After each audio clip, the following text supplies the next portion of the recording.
स्वागत है दोस्तों आपका मेरे YouTube चैनल पे। मैं दीपक नरवत। आज आपको मैं जानकारी जो देने वाला हूँ वो पासपोर्ट के रिगार्डिंग है। तो अभी रिसेंटली मुझे और मेरी वाइफ का 2 पासपोर्ट रिसीव हुए हैं। इसी के रिगार्डिंग की पासपोर्ट कैसे बनवाएं और बनवाते टाइम क्या क्या डॉक्यूमेंट्स लेके जाएं, क्या क्या ध्यान रखें, और अगर किसी का पासपोर्ट किसी कारण से होल्ड कर दिया जाता है तो कैसे उसको होल्ड से हटाएं, क्या डॉक्यूमेंट्स आपको प्रेजेंट करने हैं, इन सब के बारे में ही आज की वीडियो होने वाली है। तो वीडियो शुरू करने से पहले आप चैनल को सब्सक्राइब कर लें और वीडियो अच्छी लगे तो लाइक कीजिएगा और शेयर भी कीजिएगा। तो दोस्तों शुरू करते हैं कि सबसे पहले तो आपको इंडियन पासपोर्ट की वेबसाइट पे जाके अपना पासपोर्ट का फॉर्म फिल कर लेना है। फॉर्म फिल करते टाइम सारी चीज़ों को आपको बहुत ही ध्यान से रखना है। बेसिकली आपका नाम, डेट ऑफ बर्थ एज पर डॉक्यूमेंट्स होना चाहिए और किसी भी डॉक्यूमेंट्स में कुछ भी चीज़ मिसमैच नहीं होनी चाहिए। बिकॉज ऑफ आप जब पासपोर्ट बनवाने के लिए जाएंगे तो स्पेशली जो वहाँ पे ऑफिसर्स बैठे हुए हैं वो बहुत ही बारीकी से आपकी चीज़ों को देखेंगे और एक एक चीज़ का, जहाँ पे भी छोटी से छोटी चीज़ को भी आपका होल्ड करने के लिए उनके लिए सफिशिएंट है।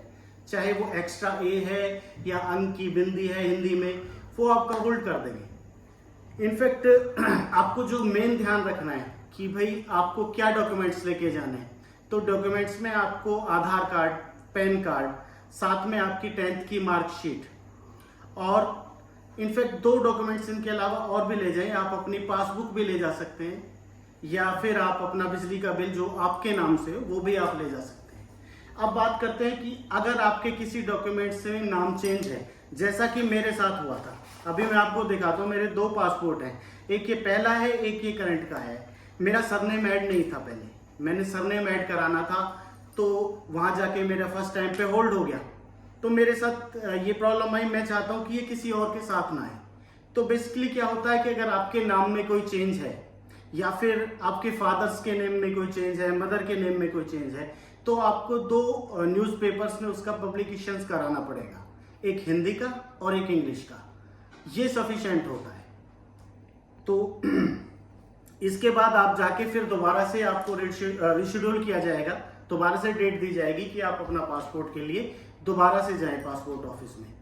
और मेनली जो चीज़ मैं जिस बारे में आपको आज और बताने वाला हूं कि आप अपने एक चीज़ का हमेशा ध्यान रखें कि जो आपने फॉर्म में भरा है वही चीज़ें आपके डॉक्यूमेंट्स के अकॉर्डिंग होनी चाहिए।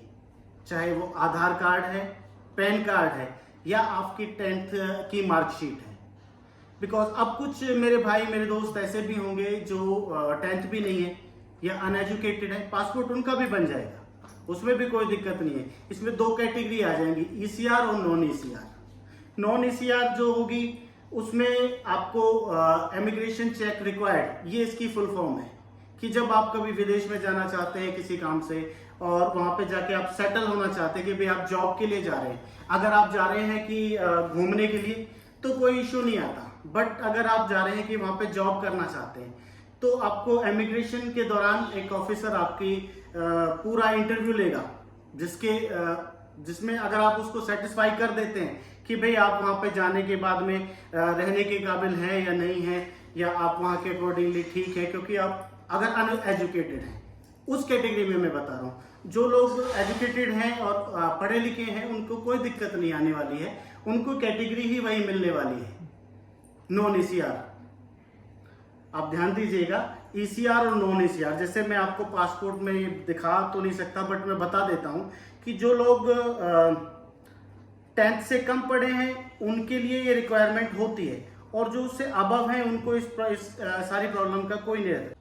तो दोस्तों ये तो बात हो गई कि भाई जो 18+ हैं उनके लिए डॉक्यूमेंट्स हो गए। अब कुछ होता है जैसे बच्चों के लिए बनवाना है, तो बच्चों के लिए क्या डॉक्यूमेंट्स चाहिए होते हैं।